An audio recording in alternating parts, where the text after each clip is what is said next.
Yeah, and welcome to another video. I'm Brett Papa, and today we're gonna teach you how to make those stale old licks we all got sound cooler, like that fast. I mean, does it sound too good to be true? Maybe, but it's not, because it's real easy, and you know, it's something I see almost every player that comes in here, like world-class peeps, do this all the time, and it's pretty subtle, and I didn't necessarily pick it up right off the bat until they slowed down some of their licks, and I'm like, come on, that is so stupid, but it sounds so good. What is that? Well, I'll tell you in just a second, but before we get started, if you want to get better at your soloing, I left a link down below in the description box. It's called Fretboard Command. I believe I've changed the name a couple times, but there's a link, a free solo link down below. It's all about how to solo over chord progressions, how to see chord tones, how to add feel to your playing, how to know what to do if you don't know what key you're in, all that kind of like Cliff Notes 101 to soloing. Lots of things that I wish as a player somebody would have taught me right off the bat, but it also works for players who are intermediate or even advanced, maybe a different way to look at the fretboard than you are doing currently. It's free to you down below. And then also, people always ask about my gear. They're like, dude, what guitar, what amp? Marshall 1987X 50 watts into an aux, which is the kind of like speaker emulator. I don't have to have a cab. That's got a 412, kind of simulating a 412 with like a, what did I put? Like a 160 and a 57 mic on there. That's what it sounds like plugged straight in. I love this freaking amp. I've had it for like, I don't know, a couple months now, and I'm just, every time I turn it on, I'm like, God, I love this amp. And it sounds so, it's one of those amps that like, I record a bunch, and when I record, it's like, I almost don't even have to do anything to it. It just sounds freaking amazing. Turning it on, plugging it straight in, no pedals. But anyways, if you're interested in my gear, there's also a link to my Sweetwater page down there. And then if you like the guitars, that's not on any sort of a page, but it's a Bill Nash guitar. Awesome guitars, especially for the money. And then these are Lollar pickups, and I just left his info down below with the pickups I use down there. Again, that's all you're hearing. Okay, so for today, you know, what can we do? It's really, really super simple, and it's gonna sound stupid when I say it because it's like, really? But yes, really, it's this easy. Go into the note you want to play from a half step above or a half step below. So I'm in F sharp minor pentatonic, position 4.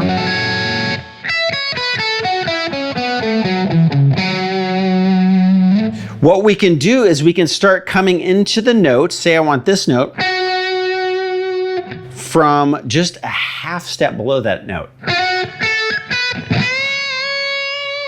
Now the typical would be, right? But hear the difference in sound? It's very subtle, but the ear notices that it's different. It's used to hearing this. But, right? Just like if I were to go into the next position, the 5th spot, my brain couldn't hear the word position, so it just said spot. But here we go. So it would usually be like this. If I wanted to walk down into 4, right? Maybe I want to go. A cool thing right here on the B string, instead of going 12 to 14, maybe we go 13 to 14. And instead of going 14 to 12 to 10, maybe we go. So that same note going this way.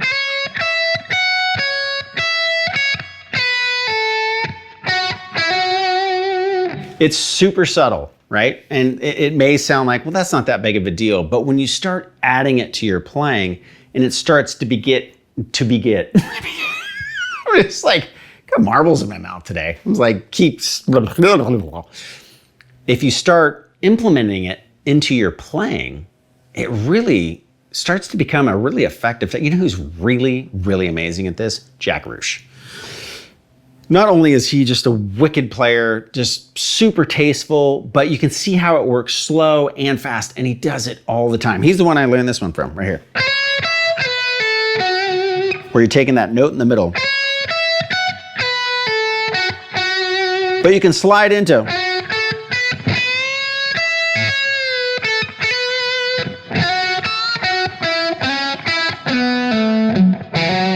Right, so you can.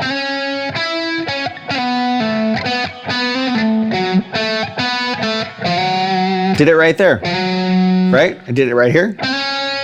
Instead of going, it's.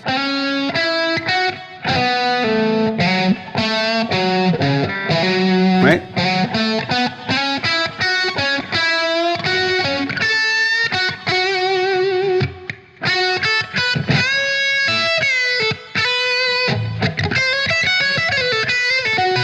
Now you can also do that little slur, right? We're going the note, out of the note, back into the note.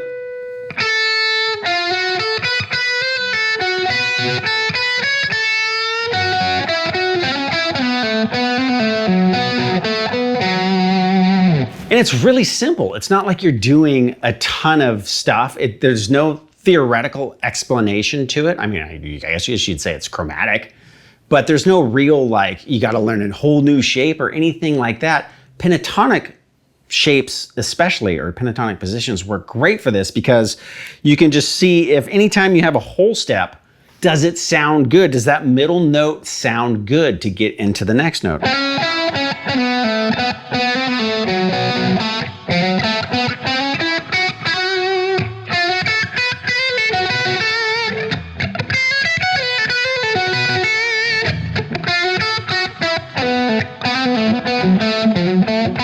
I love doing like that. Right, you can do it here. Right, you can do it here. Here. Right, you can do it here. Here. Here. Right, and that's sliding into the note. But like, again, what I said, you can slide from behind the note you want, right?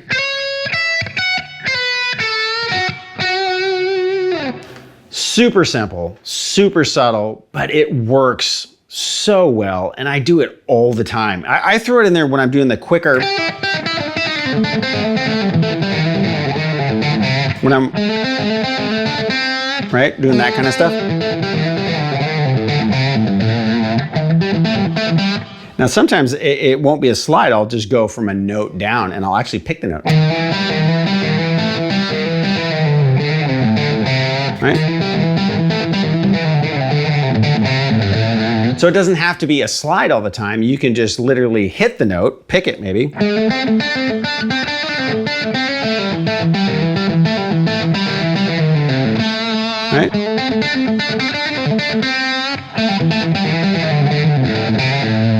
Works great in mixing major and minor. When you mix major and minor together, you know, a lot of those notes that you're doing that with, or, you know, maybe the third of the chord. So it's actually like a killer note to actually use. So if I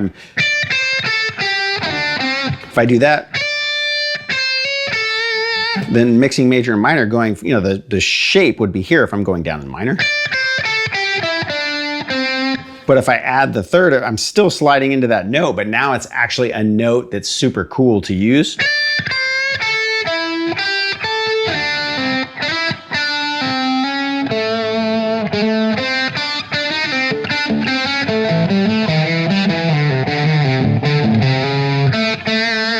So once you start getting used to just sliding in and out of a note, when you start to learn techniques like mixing major and minor pentatonic or any of that kind of stuff, you're already really familiar with how to do it, right? So it's one of those things that you can keep using as you're playing progresses. You're doing arpeggios. I hear people do this with arpeggios really, really well, right? They use it in blues all the time. Players like Robin Ford, all these like sophisticated, cool blues guys.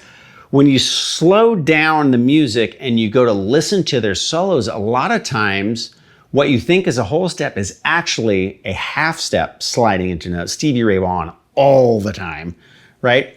but it's one of those things that's like, oh, it actually is the cool factor in the note because you thought it was something, but it's really not.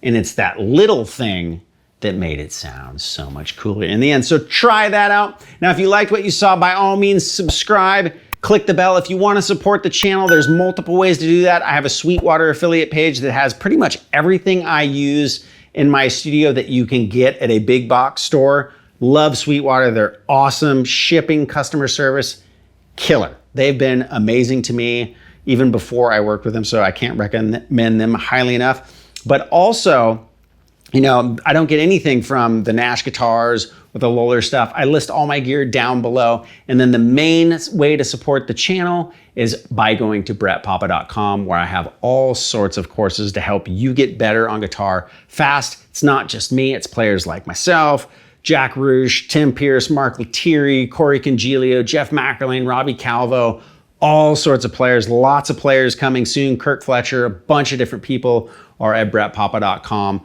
Amazing, amazing way, amazing resource to help you get better on guitar fast. You guys are amazing. Thank you so much for the continued support. I'll catch you next time.